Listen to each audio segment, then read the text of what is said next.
शहर से दूर एक छोटा सा गांव था, मुकुंदपुर। इस गांव के लोगों का जीवन खेती पर निर्भर था। इस गांव के लोग खेती के लिए वर्षा के पानी पर निर्भर थे। इस गांव में कोई कुआं नहीं था। कुछ छोटे तालाब तो थे, पर वे भी गर्मी के दिनों में सूख जाते थे।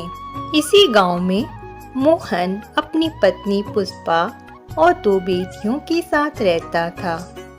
मोहन बहुत मेहनती था। सुबह वह खेतों में जाता था, कड़ी मेहनत करता था और शाम होने पर घर आता था। मोहन के खेत में अच्छी फसल उगती थी, जिससे उसके फसल की अच्छी कीमत मिल जाती थी। पुष्पा, मैं खेतों में जा रहा हूँ। क्या तुमने मेरे लिए खाना तैयार कर दिया? हाँ, मैंने खाना बना दिया है और आपके लिए खाना पोटली में बांधकर ले जाने के लिए रख भी दिया है। ठीक है, मैं खेतों में जा रहा हूँ। तुम भी खाना खा लो और बच्चों को भी खिला दो। मोहन अपने खेतों में जाकर खेत की खुदाई करता है। पूरे खेत की खुदाई हो जाने के बाद मोहन खाना खाने बैठता है। खाना खाने के बाद मोहन वहीं पेड़ के नीचे आराम करने लगता है। आराम करते करते उसे नींद आ जाती है। नींद में वह सपना देखता है कि वर्षा नहीं हो पाने के कारण उसके खेत की फसल सूख गई है। तभी घबराकर उसकी नींद खुल जाती है और मोहन चिंता करने लगता है। हे भगवान, ये मैंने कैसा सपना देख लिया। हर साल तो वर्षा होती है और खेतों में अच्छी फसल भी होती है। अगर मेरा सपना सच हो गया तो मेरे फसल तो सूख जाएंगे और अगर फसल नहीं होगी तो हम तो मर ही जाएंगे। फिर मोहन अपने घर जाने लगता है। रास्ते में उसे कुछ गांव के लोग आपस में बात करते हुए दिखाई देते हैं। इस बार कुछ गांव में वर्षा नहीं होगी, जिसमें हमारी गांव मुकुंदपुर का भी नाम है। मैंने टीवी पर ऐसा समाचार सुना है। रवि भाई, हर साल तो वर्षा होती है। वर्षा होने पर ही तो हमारे खेतों में अच्छी फसल की पैदावार होती है। अगर इस साल वर्षा नहीं होगी तो हमारे फसल तो सूख जाएंगे। फिर हम खाएंगे क्या? भगवान ही हमारी कोई मदद कर सकते हैं। हम तो गरीब किसान हैं। हम क्या कर सकते हैं? हमारे गांव में तो कोई कुआं है नहीं। तालाब भी बहुत दूर है और वो भी गर्मी के दिनों में सूख जाते हैं। वर्षा के पानी से ही तो हमारे खेतों में सिंचाई होती है। अगर वर्षा नहीं होगी तो खेतों में सिंचाई कैसे होगी? हमारी फसल सूख जाएगी। हे भगवान, ये क्या? मेरा सपना सच था। अगर वर्षा नहीं होगी तो फसल कैसे होगी? फसल नहीं होगी तो हम खाएंगे क्या? मेरे बच्चे भूखे मर जाएंगे। खेती ही हमारा एकमात्र सहारा है। हमें कुछ करना होगा।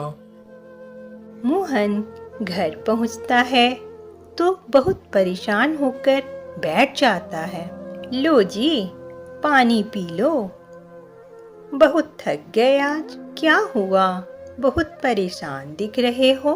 हाँ, मैं जब खेत से वापस घर आ रहा था ना पुष्पा, तो गांव के कुछ लोग बातें कर रहे थे कि टीवी पर यह समाचार आ रहा है कि हमारे गांव में इस बार वर्षा नहीं होगी। इस बार सूखा पड़ने वाला है। सूखा पड़ेगा तो हमारे फसल सूख जाएंगे और फसल नहीं होंगे तो हम खाएंगे क्या? यही सब बातें मेरे परेशान होने का कारण है। हाँ, यह तो बहुत बड़ी समस्या है, पर तुम चिंता मत करो। हाथ मुंह धो लो, मैं खाना लगाती हूँ। फिर हम लोग इस समस्या का कोई समाधान निकालेंगे। मोहन अपने बच्चों और पत्नी के साथ खाना खाता है और सभी सो जाते हैं, पर मोहन को नींद नहीं आती है। सारी रात वह वर्षा नहीं होने के बारे में और अपने फसल के सूखने की चिंता करता रहता है।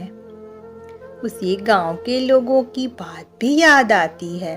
इस बार कुछ गांव में वर्षा नहीं होगी, जिसमें हमारी गांव मुकुंदपुर का भी नाम है। मैंने टीवी पर ऐसा समाचार सुना है। रवि भाई, हर साल तो वर्षा होती है।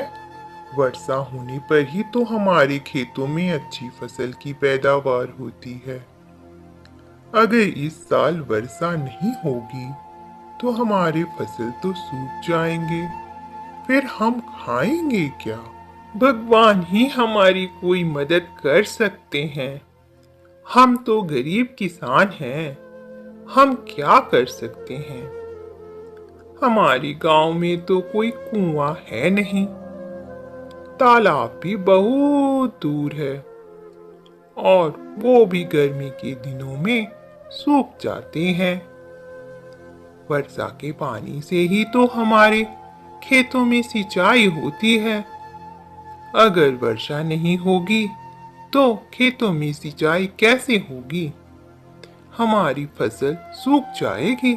नहीं नहीं, मैं हाथ पर हाथ रखकर नहीं बैठा रहूंगा। इस समस्या का समाधान निकालने के लिए कल ही गांव के लोगों के साथ मिलकर मुखिया के पास जाऊंगा।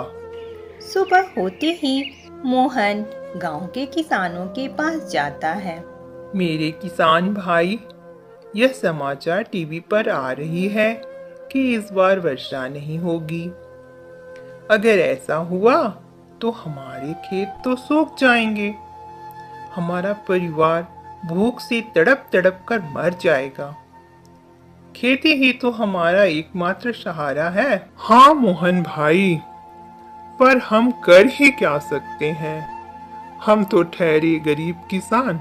अगर हमारे गांव में एक कुआं होता तो उसमें वर्षा का पानी इकट्ठा हो जाता और वर्षा ना होने पर भी हम उस पानी से अपना खेत सींच सकते। बात तो तुम ठीक कह रहे हो मोहन भाई। तो अब हम क्या करें? हमारे पास तो कुआं खोदने के लिए जमीन नहीं है। चलो हम लोग मुखिया के पास चलते हैं अपनी समस्या लेकर। अब वही हमारी कुछ मदद कर सकते हैं। मोहन और गांव के सभी किसान मुखिया के घर जाते हैं और अपनी सारी समस्या बताते हैं और उपाय का भी सुझाव देते हैं। हाँ किसान भाई, यह तो बहुत बड़ी समस्या है। वर्षा के पानी पर निर्भर रहकर तो हम खेती नहीं कर सकते। हमारे गांव में कोई कुआं होगा तो खेती के लिए पानी की समस्या नहीं होगी। ना ही हमें वर्षा के पानी पर निर्भर होना पड़ेगा। मोहन, कुआं खोदने का तुम्हारा सुझाव एकदम सही है। कुआं के लिए जमीन मैं देता हूँ। मेरे घर के पीछे मेरा कुछ जमीन खाली पड़ा हुआ है, वहीं कुआं खोद सकते हो। तुम सभी मिलकर कल से ही कुआं खोदना शुरू कर दो। मुखिया के इस बात से सारे किसान खुश हो जाते हैं। अगले दिन से ही सारे किसान मिलकर कुआं खोदने का काम शुरू कर देते हैं। कुछ ही दिनों में कुआं खुद जाता है। बहुत गहराई तक खोदने के बाद कुआं में पानी आ जाता है। पानी देखकर सारे किसान खुश हो जाते हैं। मुखिया के पास जाकर यह खुशखबरी सुनाते हैं। तुम लोगों के लगातार मेहनत करने से कुआं में पानी निकल आया। तुम लोगों ने हमारे गांव में एक कुआं खोद ही दिया। चलो, अब तुम लोगों की पानी की समस्या का समाधान हो गया। अब तुम सभी बारी बारी से कुएं के पानी से अपने अपने खेतों की सिंचाई कर लेना। अब तुम्हें वर्षा के पानी पर निर्भर नहीं होना पड़ेगा। इस तरह सभी किसानों ने अपने अपने खेतों की सिंचाई बारी बारी से कुएं के पानी से की, जिससे बहुत अच्छी फसल हुई। किसानों के खेत फसल से लहलहा उठे। सभी किसान खुशी से नाचने गाने लगे।